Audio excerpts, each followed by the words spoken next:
दर्शकों, स्वागत है आपका एक बार फिर से हेडलाइंस इंडिया में। मेरा नाम है फाइका जावेद। जैसे कि G20 की बात करें तो G20 इंडिया ने इतिहास रचने जा रहा है कि पहली बार इंडिया ने G20 की प्रेसिडेंसी होल्ड की है। इस बारे में कश्मीर में भी जो है एक समिट होने वाला है 22 मई को। आइए जानते हैं पब्लिक से, आइए जानते हैं देश भर की जनता से कि उनको कैसा महसूस हो रहा है। सबसे पहले आपका बहुत बहुत शुक्रिया वक्त देने के लिए। आपसे जानेंगे G20 का समिट कश्मीर में भी होने वाला है।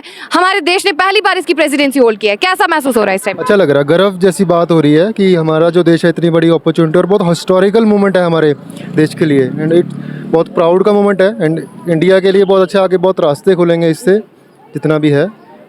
देखिए, अगर पड़ोस मुल्क की बात करें पाकिस्तान की, जैसे कि वो भारत की टांग खिंचाई में कभी पीछे नहीं रहता है, लेकिन इस बारे में हमें जानने को मिला है कि पाकिस्तान में कई ऐसे एहतजाज हुए, प्रोटेस्ट हुए हैं। वहाँ के लोगों का ये मानना है कि कश्मीर एक डिस्प्यूटेड टेरिटरी है, वहाँ पे G20 समिट नहीं होना चाहिए। इस बारे में आप क्या विचारधारा रखते हैं?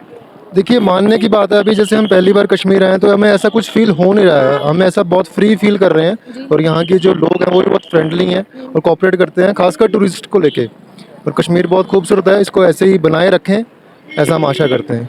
G20 के हवाले से जो तैयारियां जोरों शोरों से चल रही है, आपने क्या देखा जब आप ट्रैवल कर रहे थे? काफ़ी जो गवर्नमेंट ने काफ़ी यहाँ जो है इंफ्रास्ट्रक्चर तैयार किया है G20 को लेके, और जो है हम यही सोच रहे हैं कि जो G20 होगा बहुत हिस्टोरिकल मोमेंट होगा हमारे लिए।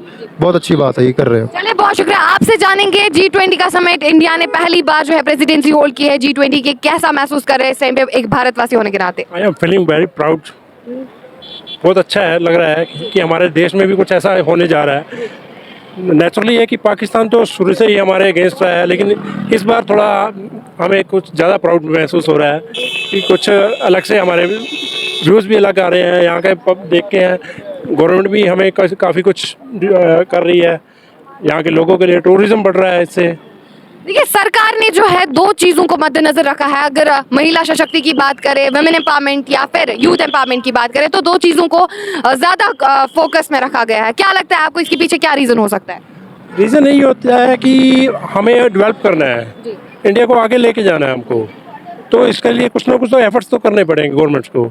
तो नेचुरली है कि यही एक फर्स्ट स्टेप मान लो इसको। आपसे जानेंगे, आप एज ए भारतवासी क्या फील कर रही है, कैसा महसूस हो रहा है? Like how is the josh? India is going to held, first time हो रहा है, हिस्ट्री में पहली बार हो रहा है, ये प्रेसिडेंसी इंडिया ने पहली बार होल्ड की है। कैसा महसूस हो रहा है? हमें बहुत अच्छा लग रहा है, प्राउड फील हो रहा है कि इंडिया में बहुत कुछ ऐसा है देखने को, लेकिन लोग बाहर को जाते हैं। मैं कहती हूँ अगर हम इंडियन है तो पहले इंडिया देखें। कश्मीर में भी G20 की मीटिंग, G20 का एक समिट होने जा रहा है 22 मई को। उसके हिसाब से आपको क्या लग रहा है, कैसी तैयारियां चल रही है कश्मीर में? बढ़िया तैयारियां चल रही हैं, गवर्नमेंट बढ़ चढ़कर अपना सहयोग दे रही है। आई थिंक बहुत अच्छी अपॉर्चुनिटी है and as Indian I am really proud right now. ऐसा कुछ इंडिया में हो रहा है, बाहर से लोग आ रहे हैं। It's a great opportunity for even people of Kashmir because Kashmir is getting expose to global stage. ठीक है, बाहर के लोग कश्मीर को जानेंगे। It will also improve and also give Kashmir an opportunity of tourism. बाहर से लोग और टूरिज्म बढ़ेगा और यहाँ पे डेवलपमेंट होगी। सो आई थिंक इट्स ग्रेट। देखिए, अगर G20 के हवाले से बात करें तो G20 के हवाले से जो है यूथ एम्पावरमेंट और वुमेन एम्पावरमेंट को काफ़ी हद तक मद्देनजर रखा गया है। क्या राय रखती है आप? क्या लगता है आपको कि यही दो चीज़ें, ओनली पर्पस क्या है गवर्नमेंट का? देखो, गवर्नमेंट का पर्पस तो यही है कि India for now if you look at India is on a growth path और हमारी मैक्सिमम जो पॉपुलेशन है वो यूथ है। सो आई थिंक बहुत अच्छी अपॉर्चुनिटी है for youth, for women, because we are as youth and as women we are right now leading a very powerful position on the graph. So it's great, I think. देखिए, G20 के हवाले से again बात करना चाहूँगी कि यहाँ पे हमारा जो पड़ोसी मुल्क पाकिस्तान है, पाकिस्तान ने कई प्रोटेस्ट किए हैं G20 को लेकर के कि कश्मीर एक डिस्प्यूटेड टेरिटरी है, कश्मीर में G20 नहीं हो सकता है। क्या कहना चाहोगे आप पाकिस्तानी अवाम को, क्या जवाब देना चाहोगे? ये पाकिस्तान का कोई से नहीं है, इट्स आवर कंट्री, इंडिया का डिसीजन है।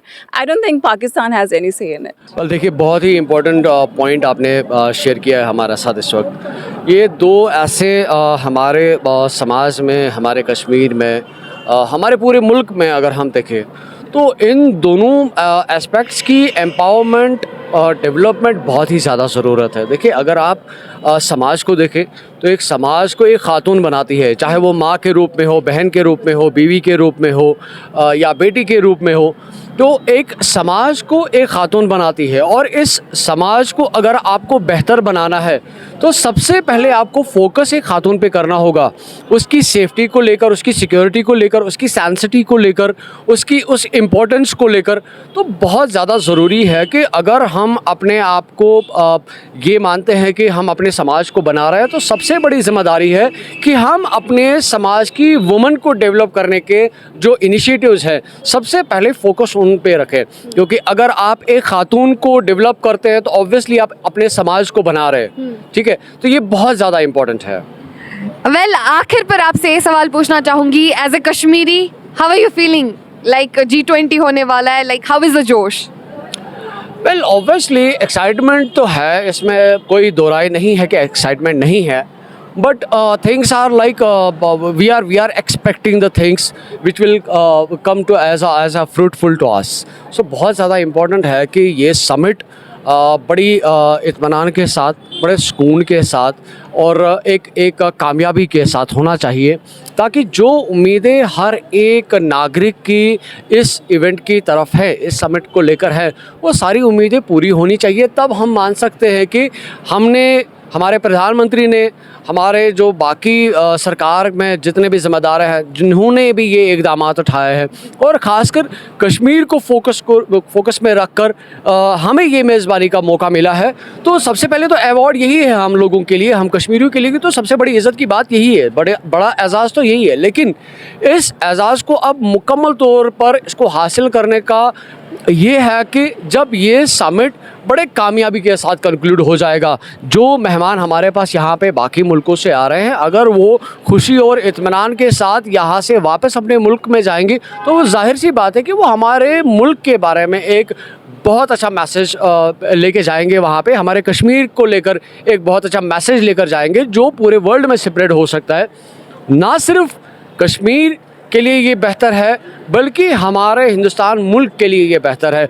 और उम्मीद है कि इस तरह के समिट करने का हमारे मुल्क को बार बार मौका मिले। एज ए भारतवासी, आपको क्या लगता है, कैसा महसूस कर रहे हैं इस टाइम पे? बहुत अच्छा लगा यहाँ पे आके, कोई तकलीफ नहीं हुई, यहाँ के लोगों ने बहुत प्यार दिया और हमको ये बहुत अच्छा लगा कि जैसा हमारा दिमाग में वहाँ रहता है कि कश्मीर में ऐसा चालू है, वैसा चालू है, मगर वैसा इधर लगा नहीं है। देखिए, G20 डेलीगेट्स कश्मीर भी आ रहे हो, कश्मीर में भी 22 मई को जो है समिट हो रहा है। इस बारे में आपकी क्या राय है? क्या लगता है आपको कि कश्मीर कितना होना चाहिए? सब ये जो काम हो रहा है वो अच्छा ही हो रहा है, और सब दुनिया में ये मैसेज भी जाना चाहिए कि यहाँ के जो अलग अलग सोच लोगों की कश्मीर और जम्मू के लिए है वो बदलनी चाहिए। वो तो होना ही चाहिए G20 का।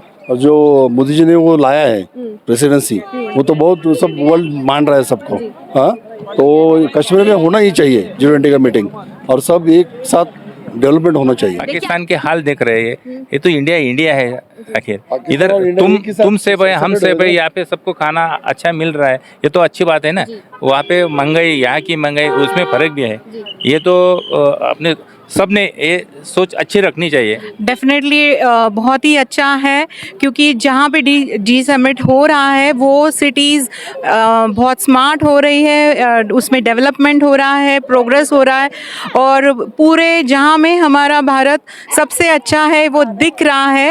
And specially in Kashmir, I think यहाँ पे पीस है अभी, or it should remain, like the tagline was, Kashmir is heaven. I feel कि Kashmir should remain a heaven, and whatever is the changes have occurred, they should remain as they are. देखिए, अगर बात करेंगे हम G20 की, तो government ने यहाँ पे दो चीज़ों को बहुत ही प्रेफरेंस दी है। अगर वुमेन एम्पावरमेंट की बात करें, यूथ एम्पावरमेंट की बात करें, तो इन दो चीज़ों को मद्देनजर रखा गया है। सबसे मेन फोकस गवर्नमेंट का यही है। क्या लगता है आपको, इसके पीछे क्या रीज़न हो सकता है, क्या पर्पस हो सकता है गवर्नमेंट का? If we have women empowerment, definitely that will bring progress not only to the nation, the families are going to develop, there's going to be progress with every family, and that is going to lead ultimately to the progress of our country. देखिए, वहीं बात करें अपने पड़ोस मुल्क पाकिस्तान की, तो पाकिस्तान जो है भारत की मुखालफत में पीछे नहीं रहता है। जिस प्रकार से उन्होंने जो है प्रोटेस्ट निकाले, कई प्रोटेस्ट निकाले G20 के हवाले से कि Kashmir is a disputed territory, वहाँ पे G20 समिट नहीं होना चाहिए, उनको आप क्या मैसेज देना चाहोगे? वो पहला खुद का देखे कैसा हो रहा है उनके देश में, फिर दूसरे के ऊपर चीखते उठाए. That will I will say that they should think first of all their people. After independence we can see what's happened after 75 years and see where India is after 75 years. चलिए, बहुत शुक्रिया हमारे साथ जुड़ने के लिए. तो कुछ लोगों से हमने बातचीत की, पब्लिक से हमने बातचीत की, इनके क्या विचारधारा थे G20 को लेकर के. मिलते हैं आपसे अगले प्रोग्राम में. तब तक के लिए आप जुड़े रहे हेडलाइंस इंडिया के साथ. फाइका जावेद, श्रीनगर.